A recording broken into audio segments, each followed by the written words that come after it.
Elden Ring is a game that teaches you a multitude of things by the power of trial and errors.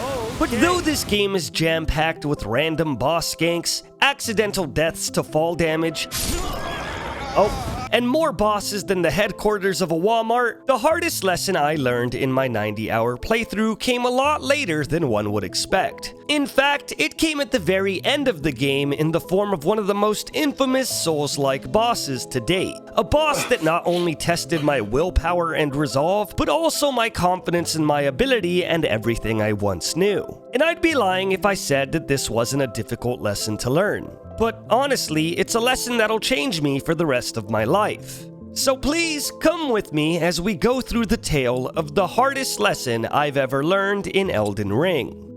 Our story starts at the foot of the strong, powerful, and insanely fast monster known as Millennia Blade of Michaela. I know her name sounds complicated, but don't worry. When you face her, she'll remind you so many times you'll practically get it tattooed on your frontal lobe. Time to fight Millennia, Queen of Michaela, or Michaela, Queen of Millennia. One of them. Is it Millennia or Michaela? We'll f***ing know. You'll know her full name by the end of it. I am Millennia, Blade of Michaela, and I have never known defeat. She about to. Hey!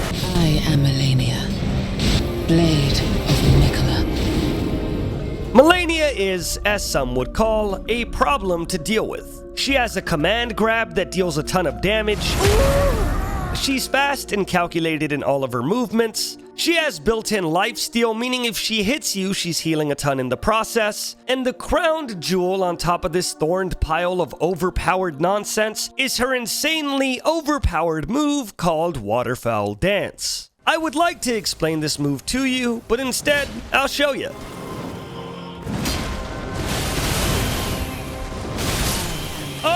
Now, Waterfowl Dance is a move that takes precise timing to dodge, because mistiming a roll here means instant death. And because of it, a lot of players, including myself, have resorted to using mimic summons to be the sacrificial lamb to Millennia's slaughterhouse. And though spawning an exact clone of yourself in order to throw them into a blender creates a lot of moral issues, in this fight particularly, it was a strategy that seemed to work. But still, she was fast, and sometimes would ignore my Mimic Son completely, and in turn, I'd lose before I could even put a dent in her health bar.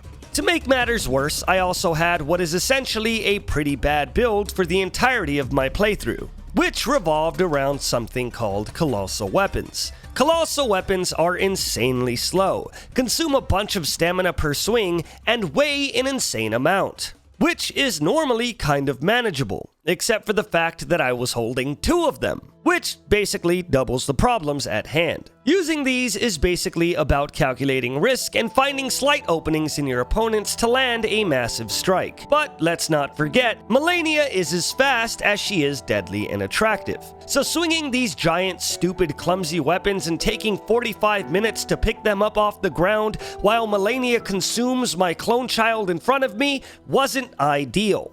At this point, you may be wondering, hey Scooch, where's your pants? And I'm glad you asked. Remember how I said that my colossal weapons were heavy?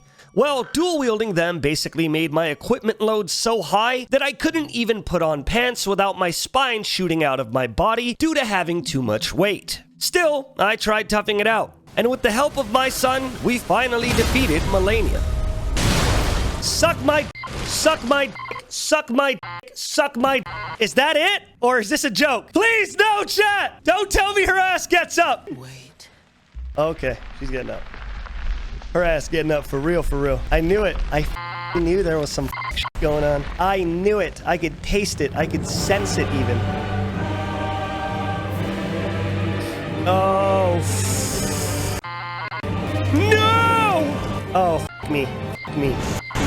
Can you do this at half health, you rat? Don't let me feel a hollow victory, you bag. You will witness true horror. I don't want to! How about you keep that to yourself? Now, rot. No, I'm not doing that. Me, personally, I'm not doing that. The second phase is basically the same thing as the first phase, except she flies a lot more, which makes this clunky mass of metal I call my weapons so much worse. And after what felt like an eternity of jumping into a wall made out of scarlet rot, sharp swords, and whatever the heck else Malenia wanted to throw at me, it unfortunately became too much. Not just because I've been dying for 45 minutes straight, making little to no progress whatsoever, but also because the AC in my room doesn't work, so my PC literally overheated mid-stream. Maybe it was the heat stroke getting to me, or maybe I was just fed up with using a low-tier build, which made it impossible for me to use pants. But in my entire 80 or so hours worth of playing this game, Malenia had been the first one to break me. I did something I've never done before. I gave up.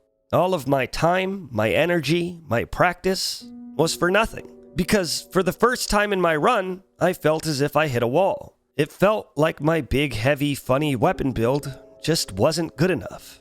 So I caved, and sadly, I changed. I'm done. I'm done. I'm done. This shit sucks. Like, I'm over it, bro. Every move she's doing is one-shotting me. Or it's one hit and I have to run and heal, or it's GG. I went back to the drawing board and did my build from the ground up. I found the most overpowered weapons in the game. I located the most powerful spells. Hell, I even rebirthed my character and changed who I was fundamentally in order to just do what was considered overpowered. Got it. Let's try this out. Let's see if this works.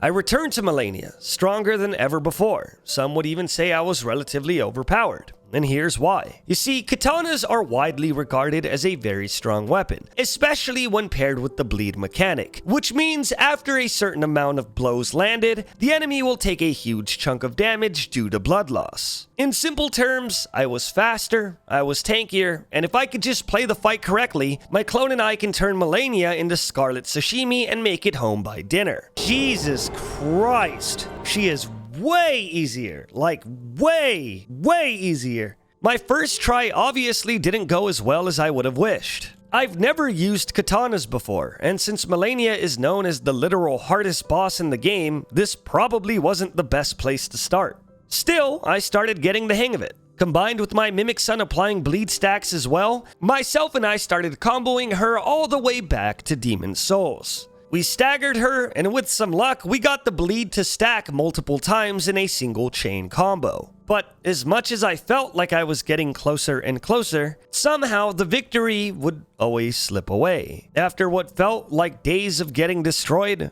and hearing that cursed line over and over and over again, I started to feel something strange. I mean, sure, I was full of rage after getting one-shotted for the 900th time in a row, and sure, hopelessness did set in when I failed again and again. But in reality, this feeling wasn't tied to failure at all. It was deeper than that. You see, I've been playing this game for a solid 80 hours in the exact same way. I found the heaviest weapons I could, and I would jump attack enemies. And though the build wasn't great, it was the way that I preferred to play up to this point. Sure, it had a lot of built-in flaws, and was awful for a lot of portions of the game, but in the end, it was a playstyle that I chose, and therefore the playstyle that I found most fun, flaws and all. After having this realization, I knew exactly what I had to do. I ran back to the Rebirth Chamber, now appreciative of my old playstyle, and I changed back. Sure, the katana seemed like a very strong build, but that's not the way I did things. I'd rather die 1,000 times to land a funny big weapon attack than play a way I didn't prefer in order to do what is optimal. I headed back to Malenia, this time holding even heavier weapons, and I got to work. And sure, she was still fast, and of course, I missed a lot of attacks, but I was having fun. And with the combined might of my big bonk clone and some precisely timed jump attacks, this happened.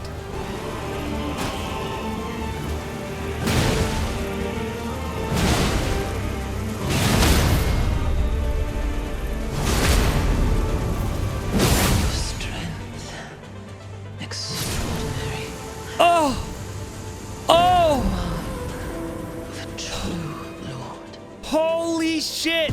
Victory is always sweet, but nothing is better than winning with what you love. Sure, the ability to be overpowered is always there, and sure, you can min-max and choose what's strong in order to gain an advantage. But what's important is that you do what makes you happy. And if you do it just enough, you'll find a way to make it work.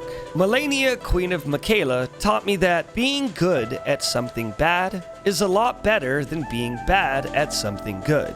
So play how you want, do what you want, and figure it out one massive weapon swing at a time. And I know someone in the comment section is going to ask, "Hey Scooch, what about people that are good at doing something good?" And to that, I say, them. Have a wonderful day.